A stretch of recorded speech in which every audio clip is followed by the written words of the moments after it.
that you're being discriminated against, you can do something about it or not. But when it's unconscious, it's very hard. It's under the surface. And so one of the things that we've worked really hard at NC-WIT, one of the things that Lucy Sanders, who's the CEO, has taught me the most about is how to think about unconscious bias and try to identify it and then do things to systematically eliminate it from your favorite practice. So one of the things to do is to understand that in the context of your startup community and to work hard on where those unconscious biases creep in and solve for that. And people want to go further on that later. I'm happy to. The other thing which is super important in this construct is, again, to take this very long-term view. So for the first couple of years of NC-WIT, we tried to understand this problem. There was a huge amount of anecdotes about why women weren't involved in computer science and girls weren't involved in computer science. I'm going to give you one example of something that we learned that's not an anecdote.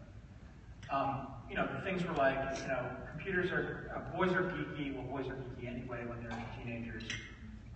Girls don't want to hang out with geeky boys. Girls don't want to sit in front of a computer because it's solitary and not social. Girls are more social than boys. All these kind of anecdotal things. They're all nonsense. They're anecdotes. They're not actually the data. They're not supported by data, and they're not factual. So one example of what we learned as a factual thing is we knew that there was a problem that happened in girls between the 7th and 10th grade, let's say. In that age range, whatever that is, you lost a lot of girls that were previously interested in computers or math, and you just lost them. They just sort of opted out. And so we started looking for what's the correlation between the ones that stay involved. And it turns out that there's an incredibly high correlation with girls who stay involved and go on to be interested in computer science or engineering, whose father was an engineer or computer scientist, and, not in our class, and actively engaged with their daughter in doing things around computer science and engineering. It turns out that when the mother does that, the girls reject the mother.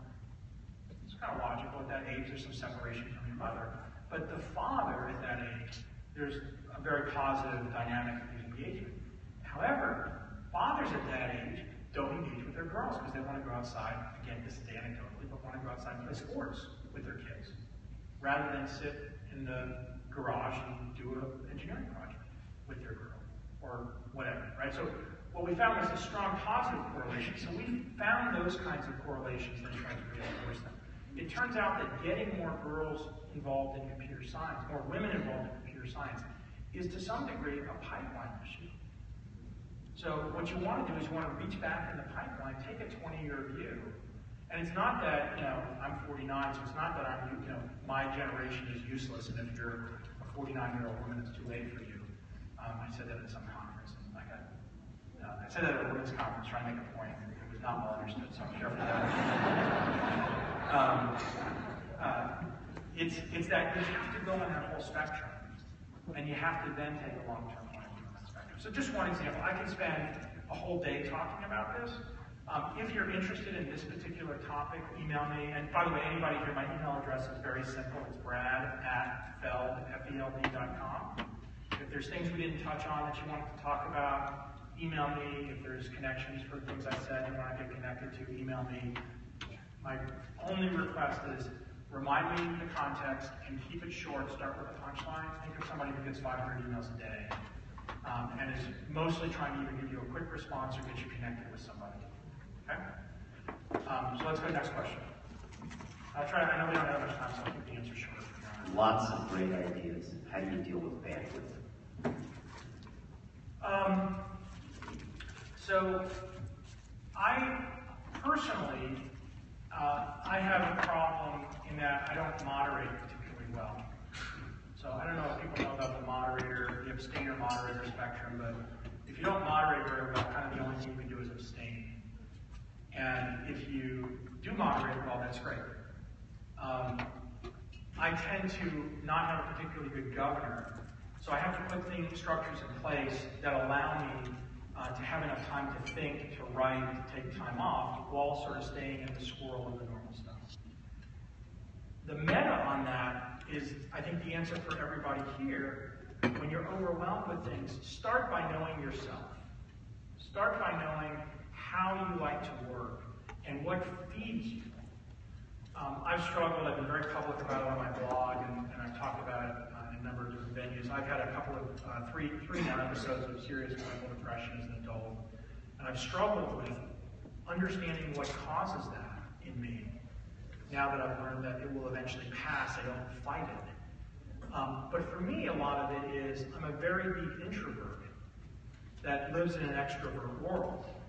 And I need introvert energy to fuel me so I have the energy to deal with the extrovert world. This kind of a talk, it's nice to meet everybody, this drains me of energy.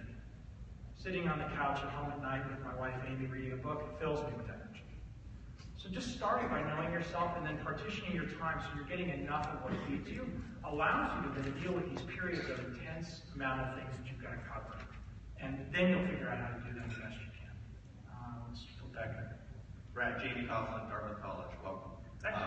All for inclusivity, organic, authentic, but many of us are in local communities, and there is the market reality, albeit short-term view, that inclusivity can lead to a little bit of dilution. There's only so many sponsors, so many funding mechanisms. How do you have that balance between being authentic and organic versus, making sure that your program continues the next year? Yeah, I think it's a definition of what you're trying to accomplish with your program. So one of the things that I've struggled with when people say is, I'll use Techstars as an example.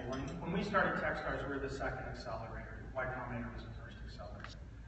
Y Combinator didn't really have any interest in anybody else in the world ever doing an accelerator. Right? It's kind of like the first venture capitalist decided there should never be a second venture capitalist. Sort of nonsensical, but whatever, everybody was out with their own opinion. When we started Techstars in year one, we had no idea. It was 2006.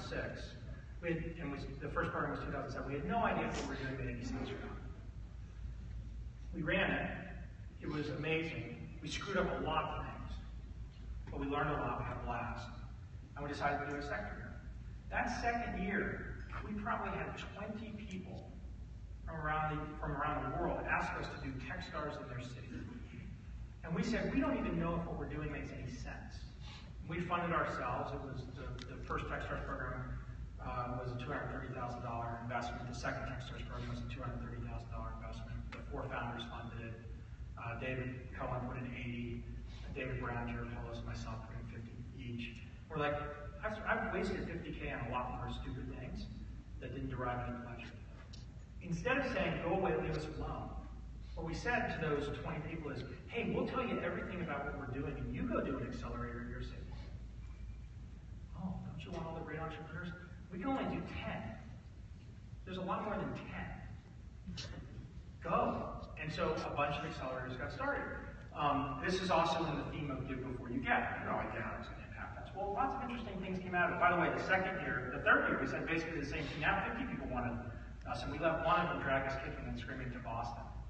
And so that's how we started our second one. We basically said we don't have any idea if we know how to do this anywhere outside of Boulder. And by the way, in 2009, 2010 in Boston, they'll end up being okay, but we screwed up a lot of stuff. We screwed up new stuff that we hadn't screwed up the first year or two. All part of our own learning. What came out of that? Global Accelerator Network, and we spent some time with Pat Riley, came out of it. We basically said, let's create best practices for all accelerators. We started that as a Techstars thing, and at some point we're like, this isn't a Techstars thing, this is an all accelerator thing. Let's spin this out, let's make a nonprofit. We weren't trying to make money off it, we were just trying to help. And let's be a participant in that rather than control it.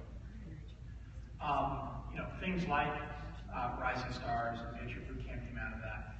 But also, if you look at Techstars today, many of the accelerators that have emerged have roots that link back to Techstars, either as having some of us as mentors, supporters, in a few cases investors, and then Techstars Chicago and Techstars London were separate accelerators that we helped start as mentors and gave them our playbook and said, here's how you do it. They then became part of Techstars in year 3 or year 4 of their programs because Techstars was growing and it was a logical thing to do. So I give you that as an example. I think that same construct can apply to a city, right? You're not playing a zero-sum game, really. Yeah, you might be playing a zero-sum game because PwC has only got a budget for this much in terms of sponsorship, But PwC is only one tiny sponsor. And they may think they're a big important sponsor, but they're just one tiny sponsor. And oh, by the way, the sponsors are not the driver of the program. Wouldn't it be nice if the thing you did was so powerful that one entrepreneur that went through your program 5 years from now or 10 years from now who made 10 or 20 million bucks, if here's $1 million, go for it. That happens. Last comment, in Boulder, we started something, how many people here are familiar with, have heard of Pledge 1%? Okay, hopefully a lot more hands will go up in the year. We started something in Boulder called Entrepreneurs Foundation Colorado in 2007. Startup companies gave 1% when they started to EFO. So when they start, companies worth nothing.